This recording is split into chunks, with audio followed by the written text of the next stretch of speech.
¿qué tal? ¿Cómo estás? Muchas gracias por estar nuevamente con nosotros. Tumpa, en televisión, muy amable. Estamos trabajando hace muchos años buscando la manera cómo podemos entender cosas de la vida, de lo que ocurre en una sociedad. No solamente, como es habitual en Tumpa, la parte política o económica, sino también aspectos que tienen que ver con la conducta ética, moral de una sociedad y cuál es su nivel de autoestima. Figura en una encuesta que se hizo que los cruceños es uno de los más felices dentro de la República de Bolivia y por qué no dentro de Sudamérica. Su carácter, su forma de ser, que le ha permitido cierto grado de desarrollo, admirado por gente que viene de otro lugar y se topa con una cultura abierta, dispuesta a arremeter contra las adversidades económicas, políticas, naturales también. Pero tiene su problema, como toda sociedad. Tiene desafíos para el futuro. Tiene que generar una serie de productos para el país, para exportar. ¿Qué va a hacer con su educación, con su cultura, su identidad, su unidad incluso? Cosas que tienen que ver, cuáles son sus niveles de estudio. Profundiza realmente en la investigación. Tareas enormes que tiene el cruceño, que probablemente a veces las soslaya porque no las puede abarcar, porque son vastas, son muchas. Está con nosotros el psicólogo Daniel González, que viene de México. Y vamos a tratar el tema que es el conocimiento, que es la ética. ¿Cuáles son esas responsabilidades? ¿Cuál es la autoestima que se genera en una sociedad o en una persona? Daniel, muchas gracias por estar aquí con nosotros, muy amable. Tumpa, al contrario, encantado de estar acá y agradecido del espacio con tu programa y un saludo a todo tu auditorio. Estás trabajando hace muchos años en esto. Sí, así es, ya llevamos sos joven, pero tus años, digamos, de trabajo tenés. Así es, sí, ya llevamos algunos años empezando en México, soy originario de Ciudad de México y con una pasión muy particular y muy interesante en cuanto al tema de la psicología, el comportamiento, la mente, el por qué hacemos lo que hacemos, cómo podemos vivir de una diferente forma, ¿no? Entonces ya llevamos algún tiempo metidos en estos temas tan importantes y tan trascendentes para la persona y que tienen un eco obviamente en el desarrollo de las sociedades, ¿no? ¿Ustedes creen que en México es permeable la sociedad a este tipo de cosas? Digo por la estructura social mexicana, que es bastante una de las sociedades más violentas que hay. Todos los días nosotros vemos cosas memorables, como esos 43 estudiantes que se chuparon y así nomás desaparecieron. Es decir, no es tan usual hacer este tipo de cosas, pero en México sí ocurre, es un país muy convulsionado. ¿Cómo te las arreglás con esa sociedad? Sí, fíjate, lo que comentas es un país de grandes contrastes, ¿no? Por una parte podemos tener mucho interés en una sociedad interesada en hacer cosas para crecer, para desarrollarse, para encontrar un camino diferente en estos temas de desarrollo personal, crecimiento, por querer una sociedad mejor.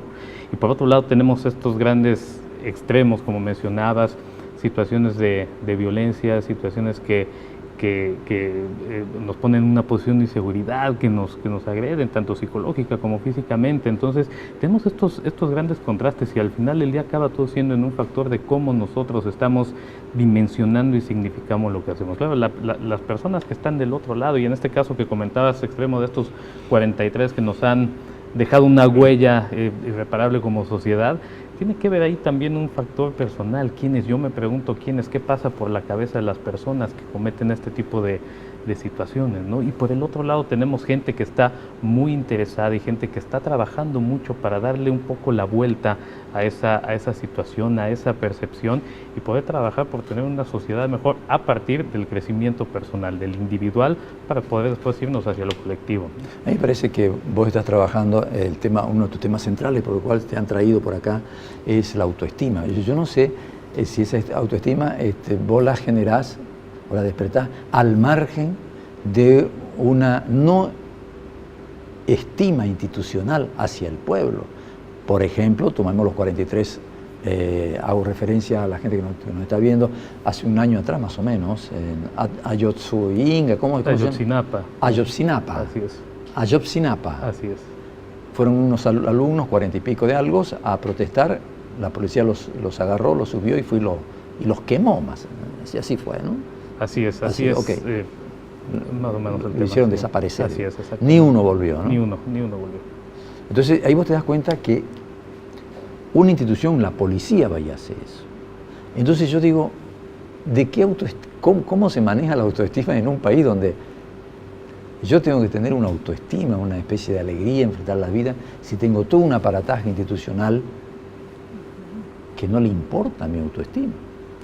Y eso es muy interesante, porque si nosotros lo vemos a los ojos de, a ver, ¿en qué manos estoy, de qué tipo de instituciones, para yo hablar del valor que me doy a mí mismo, si veo que el de al lado, mi institución, mi Estado, ¿no?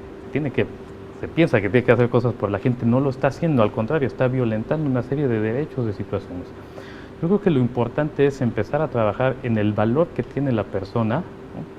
Por sí mismo, a pesar de, y muchas veces tendemos nosotros a tener esa autoestima, ¿no? Validada por un externo, ¿no? Es decir, en tanto el de al lado, llámese institución, llámese gobierno, llámese escuela, llámese colegio, en tanto el de al lado me valide, me ponga en una posición de seguridad, entonces yo digo que tengo autoestima.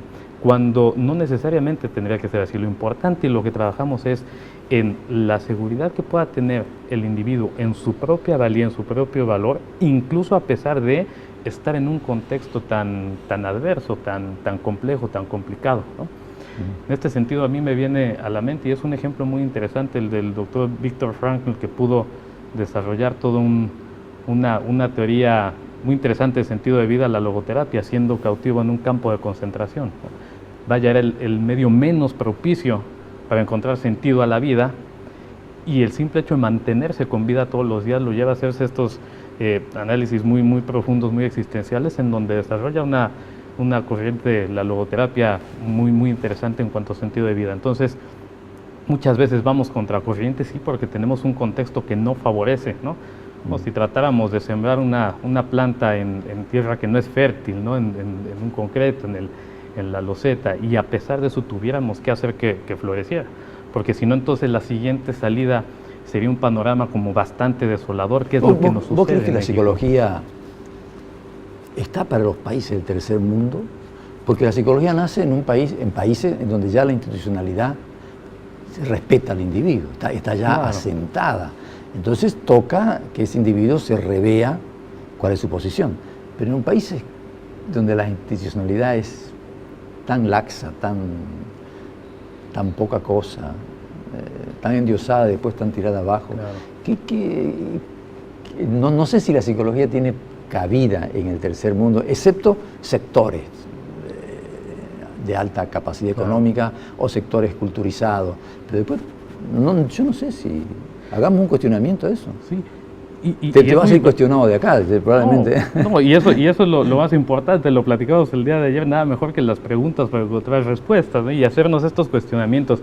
Sí, definitivamente, la psicología abogó mucho por su carácter de ser científico, y a diferencia de otras ciencias, pues está mucho en pañales, ¿no? Oficialmente Se copió. nace en 1879. La copiamos tal cual, pero no sé si el medio... Y nace en Alemania, en otro contexto, en otras latitudes. Y sí, definitivamente una psicología aplicada a ciertos sectores, como tú lo comentas, con cierto nivel de educación, con cierta posición dentro de la sociedad, pues claro que replica, se asemeja hasta cierto punto con condiciones en donde la psicología ha surgido. Pero yo creo que es importante poder hacerlo extensivo y, claro, obviamente poder ponerlo al nivel de la población que uno quiere llegar a atacar. Esto sería como si vamos a enseñar a andar, a caminar a un niño, pues hacerlo primero a su nivel, que dé sus primeros pasos, va a tropezar, después se va a ir soltando hasta que camina, corre y salta obstáculos. Entonces, yo creo que muchas veces no nos damos esa oportunidad de dar esos primeros pasos que tambaleamos, darnos la oportunidad de caer y de levantarnos. Y para ciertos sectores la psicología está justo en esa etapa, si hacemos la analogía, ¿no? Está en esa etapa de este niño que está apenas aprendiendo a caminar y que si no se cae, no tropieza y aprende de ello, no se va a soltar. Yo soy convencido de que es muy importante atender todos los factores psicológicos de todos los sectores. Curiosamente, estos sectores quizá menos favorecidos en temas sociales, económicos, suelen ser la gran mayoría de las sociedades en países, por ejemplo, como México, en países del tercer mundo, ¿no? Entonces, no estaríamos teniendo un alcance suficiente si lo hacemos solo sectorizado a cierto tipo de de población. Porque ese desarrollo de autoestima, por no salir del tema, se va a chocar con una institucionalidad que lo voltea, que no le da salida. No sé cómo lo manejan ustedes en México eso, porque ya que vienen los psicólogos y otras psiquiatras y médicos hablando de autoestima y no cambia nada, excepto ciertos sectores. O sea, habría que rever también eso. Sí, y yo creo que buscamos siempre los grandes cambios y cambios inmediatos y no dejamos que se maduren las cosas. Yo acá vengo y lo he podido ver con esta analogía de ir como sembrando esas pequeñas semillas que tendrán que ir floreciendo, porque sí, definitivamente, oímos del tema de autoestima y nos van a dar charlas y nos van a entrenar y quizás salimos muy motivados por un periodo de tiempo muy corto y después volvemos a una dinámica habitual, volvemos a pensar como pensamos y cuando nos salimos del contexto del aula, de la charla, todo vuelve a ser igual. Y eso estoy de acuerdo, por eso es importante que la gente pueda empezar a tener cambios muy, muy, muy pequeños en su vida, en su manera de pensar, en su forma de hacer las cosas.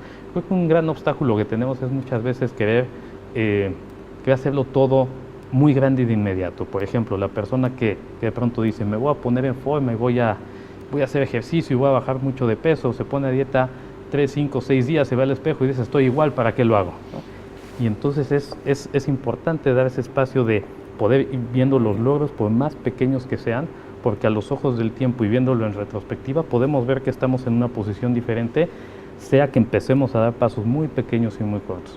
Y hay otra cosa que mencionabas también muy interesante, el cómo, y esta es la gran disyuntiva, interrogante también, cómo podemos el favorecer una sociedad que se autocuestione en favor de su autoestima, su seguridad, cuando quizá tenemos modelos institucionales que precisamente por conveniencia prefieren que la gente siga pensando de la manera en la que está pensando. Porque obviamente una sociedad, una persona que se cuestiona a sí misma, una persona que tiene el valor de autocuestionarse, es una persona que también va a voltear y va a cuestionar lo que tiene enfrente. Y eso muchas veces a ciertos modelos institucionales no conviene y no lo permiten, por lo tanto no lo favorecen. En la Argentina hubo casualmente a propósito de esto, de una psicología individual, de tratamiento, aunque todo tiene que ver obviamente porque el psicoanálisis, la psicología invadió todo, pero había una que no prosperó, José Blecher se llamaba el hombre, instauraba una psicología social, casualmente apuntando a esto.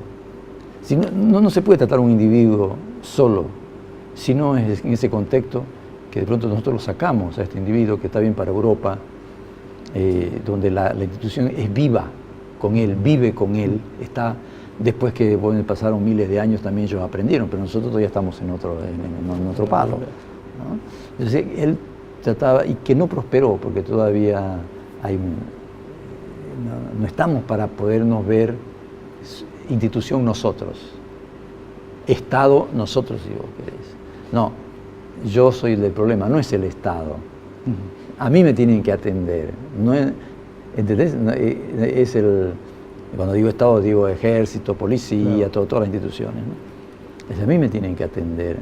El enfermo no es el Estado. ¿Es grave para vos esto? ¿Cómo vas a trabajar?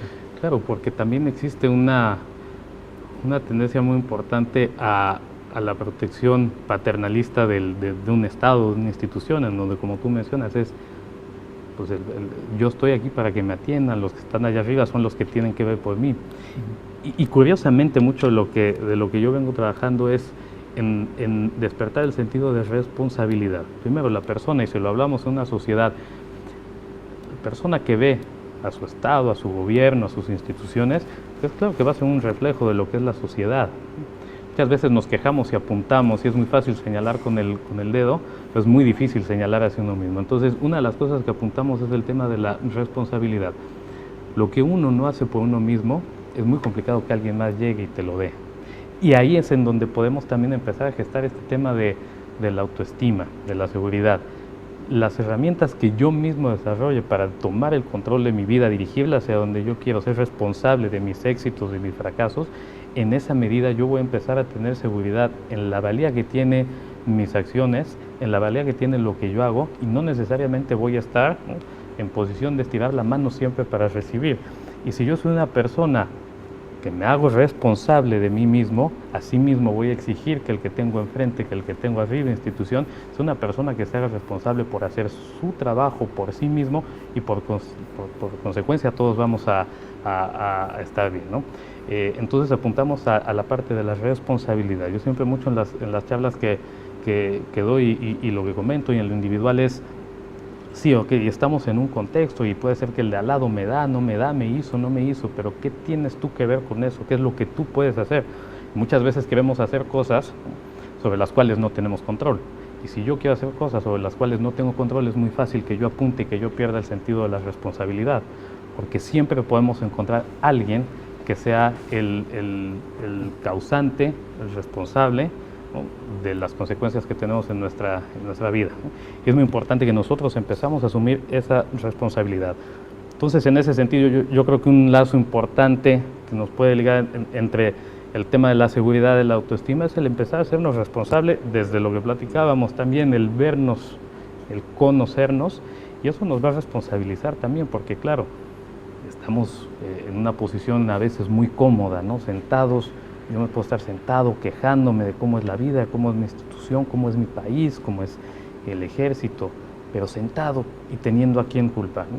Y el salirme de ese estado donde estoy simplemente sentado, viendo, criticando, juzgando, me hace responsabilizarme. Es decir, si yo me levanto de aquí camino, soy responsable de a dónde me voy a dirigir. Entonces muchas veces mejor me quedo sentado, prefiero que me digan, tú vas para allá. No me gusta, ¿no? Pero me puedo quejar porque me dijeron que fuera para allá, no es el lugar que yo elegí. Entonces, yo fomento mucho el tema de la responsabilidad, de la elección y del aprendizaje en ese camino. Yo no sé si, evidentemente, hablar de autoestima es para una... Pregunto, no estoy afirmando, no lo sé. Para una clase media. No sé si esas enormes cantidades que hay en Sudamérica, que viven en barrios, en villorios, en favelas, en Villa Miseria, le interesa la autoestima, quiere comer.